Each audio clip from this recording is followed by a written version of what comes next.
Chosen one, lock every part of your attention on what I am about to say right now. That ache sitting in the middle of your chest, the one that shows up every time you watch someone else receive what you have been waiting for. I need you to sit with it for just one more moment, because what I am about to tell you is going to permanently change how you see it. The enemy has been working overtime this week for one reason, and one reason only. He knows who is coming. It all shifts in the next 24 hours. The waiting, the wondering, the feeling of being passed over, the quiet grief of watching your hands stay empty while everyone around you seems to receive effortlessly. But here is what you must understand right now. This is not ending because the universe finally took pity on you. It is ending because of what you have done, what you have endured, and what you refuse to let go of, even when every piece of logic told you to walk away. Think back to that moment this week. Maybe you were standing in your kitchen, alone, and something inside you wanted to finally stop believing. You were so close to closing the door on the expectation entirely. Or maybe you were scrolling in silence at 3 hours in the morning, watching someone else announce the very thing you have been praying for in secret, and instead of celebrating, something in your spirit broke quietly. You did not throw a fit. You did not spiral. You just went still. You stayed. You did not know it then, but that stillness was a weapon. That decision to stay in belief, even when your emotions were begging you to quit, that was the act that sealed your assignment. You did not delay your blessing. You authorized it. You did not find this message by accident. The algorithm did not bring you here. God did. This is a divine appointment that was written into the architecture of this moment before you ever drew your first breath. You are not stumbling across a video. You are standing at an open door. Stay until the very end of this message, because in the next few minutes, I am going to reveal the exact profile of the person God has already assigned to your life, the one carrying what you have been denied.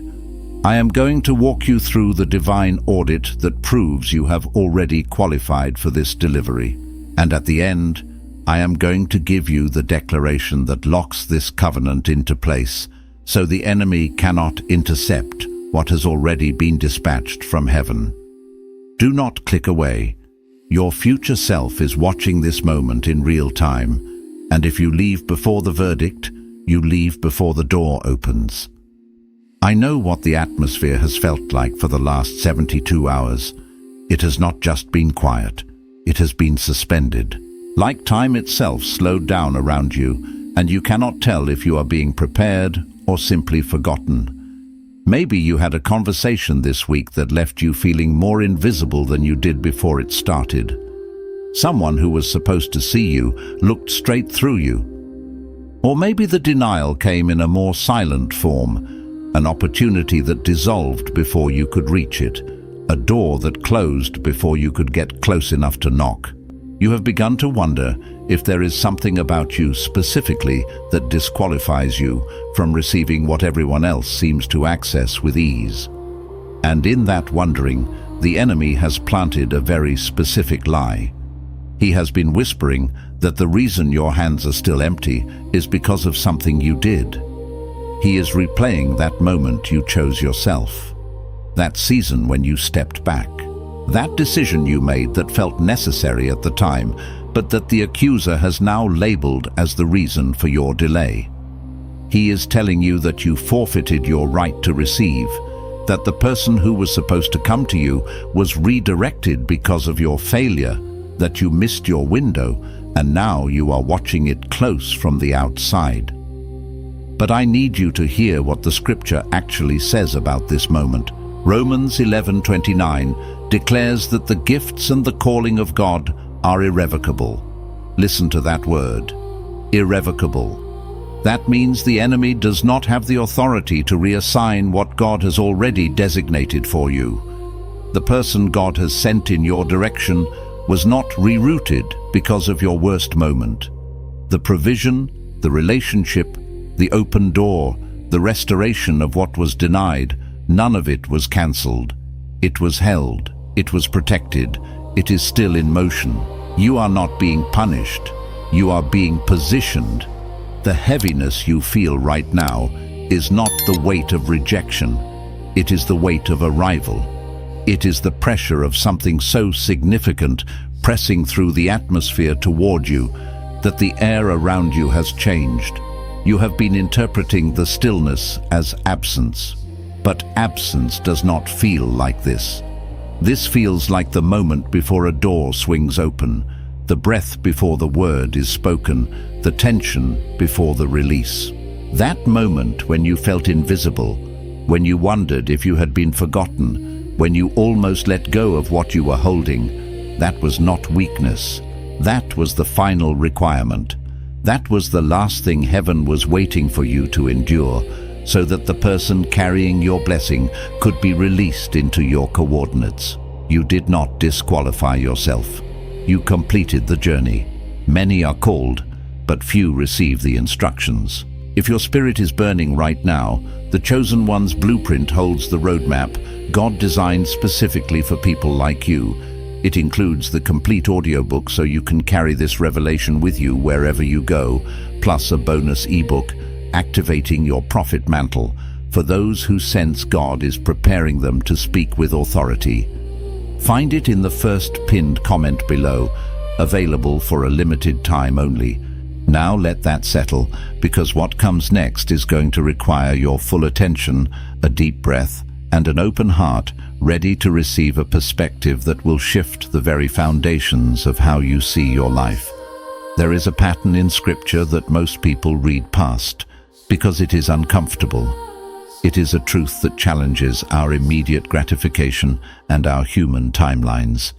It is the pattern of the held blessing, not the delayed blessing, not the withheld blessing, the held blessing. There is a profound, almost cosmic difference in these terms, and until you truly internalize and understand this distinction, you will continue to misread and misinterpret what is truly unfolding in the intricate tapestry of your life. A delay implies that something went awry, that there was a malfunction in the divine mechanics, or perhaps a lack on your part that has somehow pushed your blessing further down the line.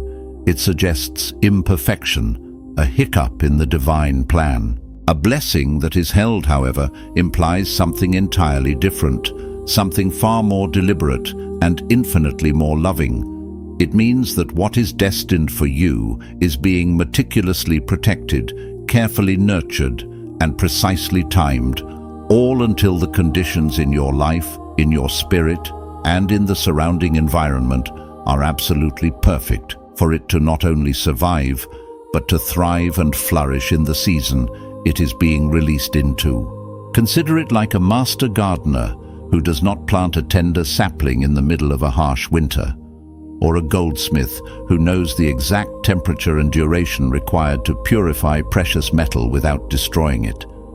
God is not slow in his operations. He is not bound by our calendars or our impatience. God is surgical in his precision, an artist of timing and preparation. And what he has been holding for you has not merely been sitting in some cosmic waiting room, gathering dust, or simply existing in a state of inert suspension. Oh no, beloved one, it has been actively, dynamically, and with the same intricate precision that was used to shape and prepare you, being prepared itself. It has been molded, refined, imbued with power, and aligned with your highest good, ensuring that when it finally manifests, it is not just a blessing, but a perfect fit for the person you have become. It is a masterpiece forged in the crucible of divine wisdom, ready for its appointed unveiling. Think about the raw, visceral moment Hannah walked into the temple in 1 Samuel, her heart a desolate landscape of longing. She was so utterly broken, so completely emptied out by the relentless, grinding years of barrenness and the agonizing wait for a child, that the high priest Eli, observing her anguished form, tragically mistook her silent, fervent prayer for drunkenness. He saw the outward appearance of distress, but entirely missed the profound spiritual transaction taking place within her. She was not loud. There was no clamor or performance, no outward display for human eyes to judge. She was so immersed in the depths of her private grief, so deeply communing with the Creator of life, that her lips moved in silent supplication, but no audible sound escaped. It was a prayer that transcended words, a cry from the deepest chamber of her soul. And the scripture says that in that precise, poignant moment, God remembered her. Now, this word, remembered, is not a casual English translation. In its original Hebrew, it is the powerful word zakar, and it bears a far weightier meaning than simply God recalling something he had previously forgotten. It means God moved toward her with decisive, intentional, and covenant-keeping action. The remembering was not merely a mental flicker of recognition. It was mobilized. It was an activated, divinely orchestrated movement that initiated a profound shift in her destiny. When God zakar you, when he remembers you in this potent covenantal way, things begin to move that have long been stationary, fixed in an unyielding stillness. Imagine massive, ancient gears, long dormant, suddenly grinding into motion. Doors that felt sealed with an unbreakable finality begin to loosen from their frames, a subtle tremor indicating a coming opening. People who were divinely assigned to you, perhaps unknowingly, begin to feel an inexplicable urgency in their spirit, an internal prompting they cannot logically explain, drawing them closer to your path. The atmosphere surrounding your life does not just subtly shift. It dramatically activates, charging with the energy of imminent manifestation, signaling that the season of waiting is giving way to the season of breakthrough. It's as if the universe itself holds its breath, sensing the profound change about to unfold. And here is the vital revelation you need to grasp about where you are right now, in this very present moment. You, my friend, are standing in your very own Hannah moment. You have been so profoundly deep in the silent prayer, the unarticulated anguish, the private grief that no one else witnessed or heard, the intimate conversations with the divine that unfolded in the quiet solitude of your heart.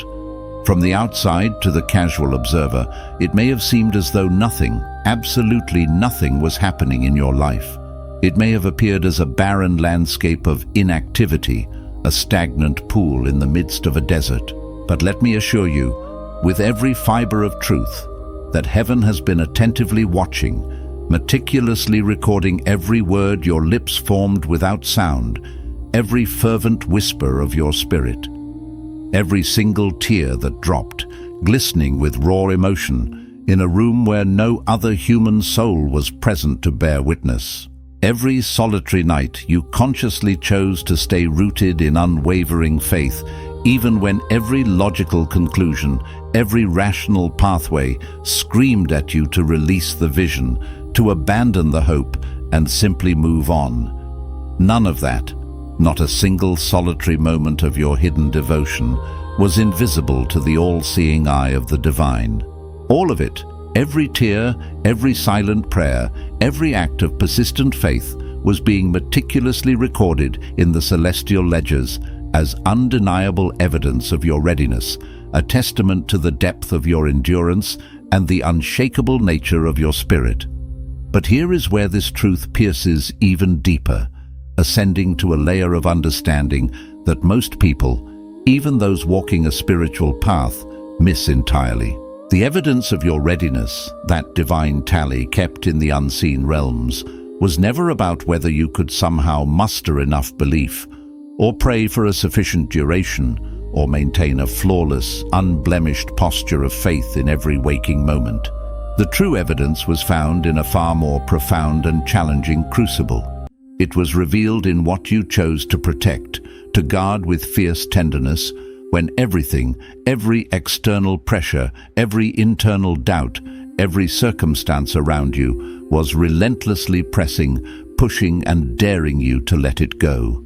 There is something deeply precious you have been carrying within the sanctuary of your soul, a knowing, a quiet certainty, a divine vision, a persistent whisper about what your life is truly supposed to look like, what impact you are meant to make, who you are destined to become. And the intense, unyielding pressure of this recent season, this prolonged period of testing, has been specifically and perfectly designed not to break you, but to test the very core of your resolve, whether you would finally, irrevocably drop it. It wasn't because God needed to see if you would fail, for He knows the end from the beginning, and He is not surprised by our human frailty. No, this test was because what you are poised to receive, the magnitude of the manifestation that is on its way, demands a carrier. It requires a steward who has already profoundly proven, through the fires of adversity and the deserts of longing, that they can hold something sacred, something precious, under immense unyielding pressure. You cannot, indeed you will not, be entrusted with a full and abundant manifestation if you have not first demonstrated with unwavering integrity that you possess the spiritual capacity to steward the tiny, almost invisible seed of it through the most severe and prolonged drought. For it is in the drought that true character, true faith, and true stewardship are forged. And what is coming next in this unveiling of divine truth will likely surprise you, perhaps even reorient your entire perspective, because it masterfully reframes the very thing you have been stubbornly, perhaps even painfully, calling your greatest obstacle, your most significant loss. The people who, for reasons known and unknown, chose to walk away from you, and I implore you to hear this truth with utmost clarity and allow it to penetrate the deepest recesses of your being. They were not, in the grand scheme of your divine narrative, your loss. No, not at all. They were, in fact, your profound protection. Every relationship that, despite your fervent efforts, dissolved into thin air. Every connection that, for reasons beyond your comprehension, inexplicably went cold, leaving you bewildered and heartbroken. Every single person who, when presented with the choice, consciously chose not to choose you, to not stand by you, to not journey forward with you. Each one of these seemingly painful removals was, in truth, a divine surgical extraction of weight. It was the careful severing of invisible tethers, of spiritual burdens, that you would have otherwise unknowingly, perhaps even willingly, carried into your next season, mistakenly identifying it as loyalty, as necessary partnership, as enduring companionship.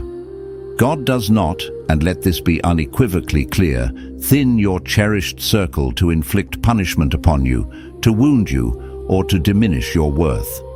His hand is always one of purposeful design and infinite love. He thins it with precise, strategic intent to ensure that when the colossal breakthrough door finally swings open, revealing the panoramic vistas of your next season and your higher calling, the only people who are able, and indeed meant, to cross that threshold with you are those who are truly assigned to what is next. They are the ones whose spirits resonate with your future, whose destinies are interwoven with the unfolding chapters of your purpose, not merely those who are nostalgically attached to what was, to the comfort of the past, or to the familiar confines of an outdated season.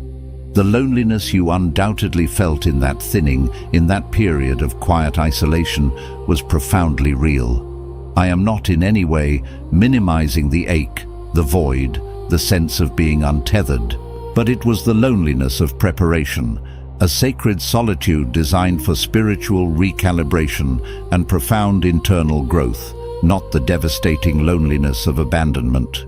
There is a vast and crucial difference, a chasm between these two experiences, and deep within the intuitive core of your spirit, your innermost being has always known this truth, even when your emotions, in their raw and vulnerable state, could not quite articulate it, could not give voice to the quiet understanding that pulsed beneath the surface of your sorrow. Stay with me, lean in even closer, because what I am about to share next is not merely another insight. It is the catalytic key, the very part that possesses the power to break the pervasive cycles of struggle, frustration, and perceived stagnation for good, ushering in a new paradigm for your journey. There is a profound spiritual law that operates with unwavering precision beneath the intricate surface of everything you have been experiencing, everything you have wrestled with, every challenge you have faced. And this law, immutable and absolute, declares this undeniable truth. The degree of spiritual resistance you have faced, the intensity of the opposition that has seemed to besiege you from all sides, is directly and perfectly proportional to the sheer magnitude of what is imminently being released toward you, what is actively in motion from the celestial realms destined for your life. Consider this: the enemy, the adversary of your soul and your divine purpose, does not mobilize his formidable forces heavily against individuals who pose no significant threat to his agenda, who are operating in spheres of inconsequence. He does not dedicate vast spiritual resources, time, or energy to assignments that are not inherently dangerous, disruptive, and powerfully threatening to his established kingdom of darkness. If the spiritual warfare you have endured has felt unusually intense, if the opposition has felt remarkably personal, striking at the core of your vulnerabilities, if it has truly felt like the attacks, both seen and unseen, were targeted with an unusual, almost chilling precision, aiming directly at your vision, your peace, your relationships. Hear this with absolute clarity. That is not, I repeat, not a sign that you are cursed, that you are somehow under a hex, or that you are inherently flawed. On the contrary, that is an unmistakable, thunderous sign that you are significant. You are carrying something immense. You are a threat to the status quo of darkness. Light, in its pure, radiant essence, does not attract opposition in the vast expanse of the dark because it is weak, fragile, or easily extinguished. It attracts opposition. It draws the immediate aggressive attention of the shadows precisely because it is dangerous. It exposes, it dispels, it transforms. You, my chosen one, are dangerous to the encroaching darkness in a way that your current circumstances, in their often limiting scope, have not yet fully revealed to you, have not allowed you to fully comprehend. But rest assured, the enemy already knows it. He has always known it. That is precisely why the resistance began so early, manifesting in places and seasons of your life where, to your conscious mind, there was seemingly nothing yet to protect, no obvious victory to defend, no manifest breakthrough to guard. He was not merely responding to what you had already done, to your past actions or your current achievements. He was preemptively responding with strategic foresight to the monumental things you were destined to do, to the profound impact you were going to make, to the glorious future God had already ordained for you. His attacks were a testament to your unawakened power, a dark prophecy of your coming glory. And this profound understanding leads us to something even more foundational, a truth that I need you to truly sit with, to allow it to marinate in your spirit before we journey any further, because this particular insight is the very hinge on which everything else swings, the fulcrum point around which your entire perspective will shift. The primary assignment on your life, the grand narrative of your spiritual journey, is not fundamentally or primarily about what you will accumulate. It is not ultimately about the acquisition of material possessions, or the perfect romantic relationship, or the abundance of financial provision, or the mere opening of a specific door of opportunity, as real, as legitimate, and as deeply cherished as those desires are within the human heart. No, beloved one, the core immutable assignment is about who you will powerfully, irrevocably become in the transformative process of receiving those very things. And even more importantly, it is about who you will, by virtue of your refined character and earned wisdom, release into their own glorious destiny because of what you courageously walked through, endured, and overcame to get there. Your testimony, that unfolding saga of triumph over adversity, is not merely for you. It was never, from its inception, intended for you alone to savor or possess in isolation. Every treacherous valley you survived, every long, desolate night you chose to stay, anchoring yourself in faith when the seductive allure of leaving, of giving up, would have been undeniably easier, every single moment of invisible faithfulness, performed without an audience, without accolades, without even the promise of immediate reward. All of it, every single thread, is being meticulously woven, stitch by divine stitch, into a powerful, resonant story. A story that will one day become someone else's desperate lifeline, their guiding star in a season of darkness. Someone, somewhere, at this very moment, is traversing the exact same desolate landscape, the very same spiritual wilderness that you just navigated and triumphantly came through. That person is going to desperately need precisely what your authentic voice carries: the weight of experience, the anointing of overcoming, the wisdom forged in fire. And until you have come through it fully, until you have integrated the lessons, healed the wounds, and emerged purified, you cannot speak to it with the true authority, the resonant conviction, and the empathetic understanding that comes only from lived experience. That, my dear friend, is the profound and often unspoken part no one explicitly tells you about the concept of a delayed blessing. It is not solely about your personal readiness to receive the gift, the open door, or the answered prayer. It stretches far beyond the confines of your individual journey. It is intrinsically, powerfully, and beautifully about the myriad of people who are waiting, perhaps unknowingly, on the other side of your impending breakthrough. They are the ones who desperately need the profound, transformational wisdom, the resilient character, and the anointing that your breakthrough will inevitably produce, cultivate, and refine within you. Your harvest is not just for your table, it is to feed a multitude.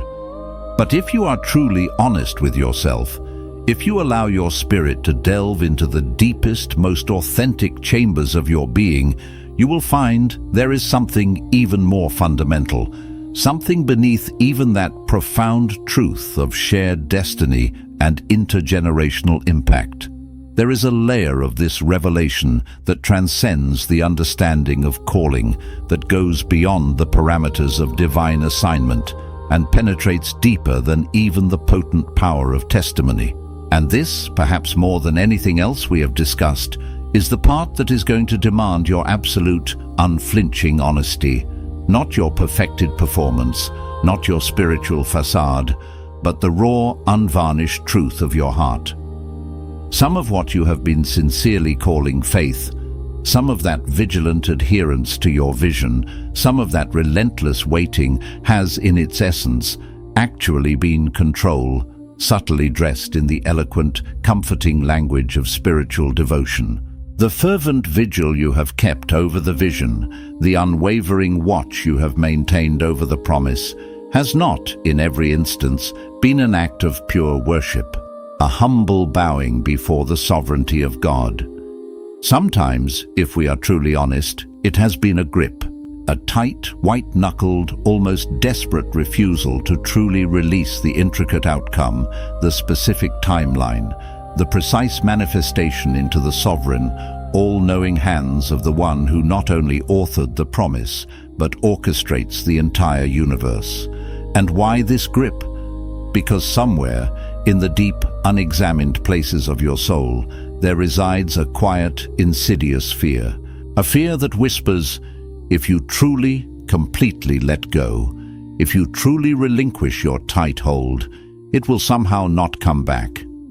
That if you stop watching the door with unwavering intensity, if you dare to avert your gaze, the very existence of that door and the promise it represents will cease to be, And so, the faith you have been meticulously performing, the spiritual diligence you have exhibited, has, in a hidden, almost unconscious way, been a form of intricate, exhausting management. You have been stewarding the divine promise as if its very survival, its manifestation, its ultimate fulfillment, depended solely on your sustained attention, your tireless vigilance, your human effort.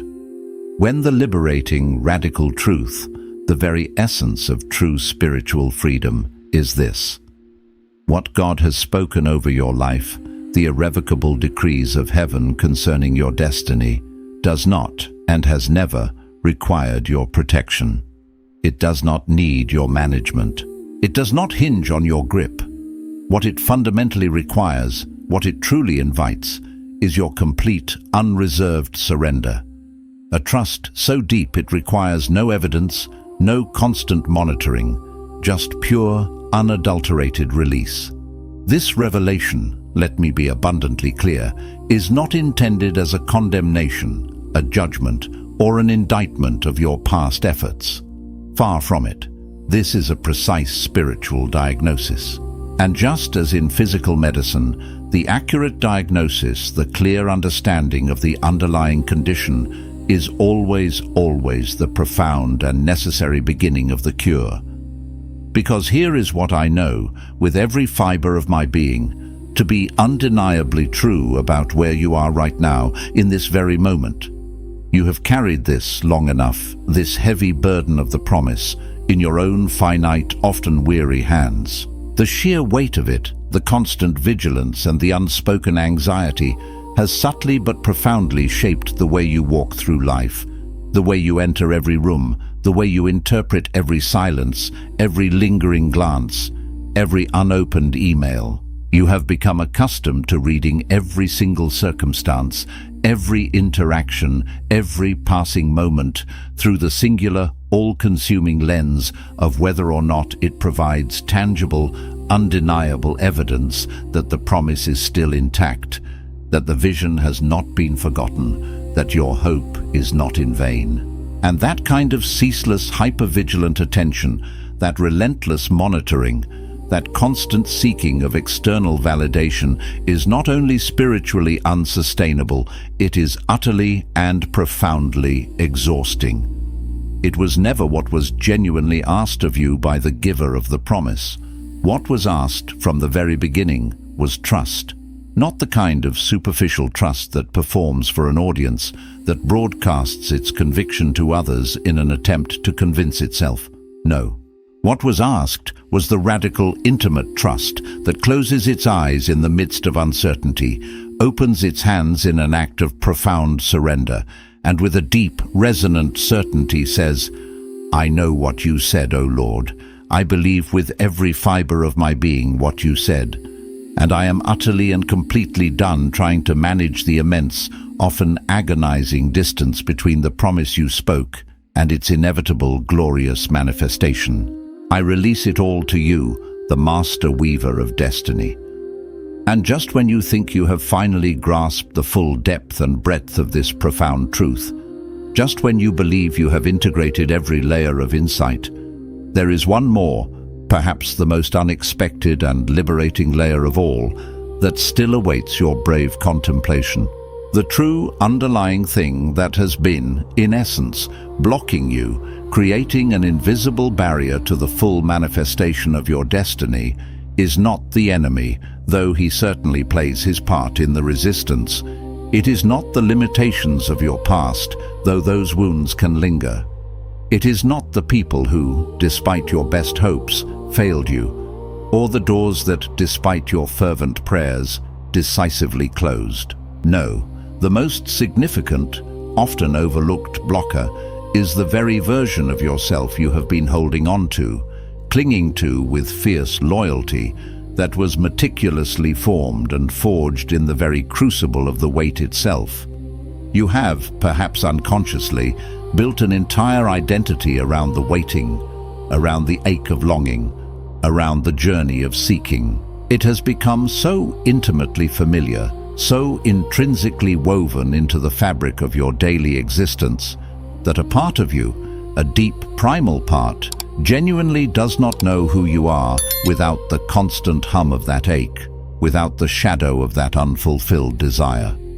And so, subconsciously, receiving the breakthrough, experiencing the full manifestation, would necessitate an uncomfortable, even terrifying release of the person you became in the longing. And that person, as painful, as arduous, and as challenging as they were to become, now feels, paradoxically, like home. The breakthrough, therefore, is not merely an external event, a singular moment of arrival or acquisition. It is, at its core, a profound identity shift. It is a spiritual metamorphosis, a shedding of old skin, a stepping into a new garment of being. And the final, ultimate requirement, the one that demands the deepest courage, is that you are willing, truly willing, to become someone you do not fully recognize yet. Someone whose hands are finally open to receive, not to grip. Someone who is fully seen, illuminated by the light of their fulfilled purpose, no longer hiding in the shadows of expectation. Someone whose hands are no longer empty, but overflowing with the abundance of divine provision. You have to be willing to courageously let that new, emergent person step forward, to fully inhabit that new identity, even if it feels profoundly disorienting at first, like finding yourself in an entirely new landscape after a long journey. Even if the sheer, overwhelming fullness of it all feels incredibly strange, almost alien, after so many long, arduous years in the barren desert of waiting. This, my beloved, is not a future promise. This is the moment the door opens, not tomorrow. Not when every single circumstance externally confirms it, aligning perfectly like pieces in a puzzle.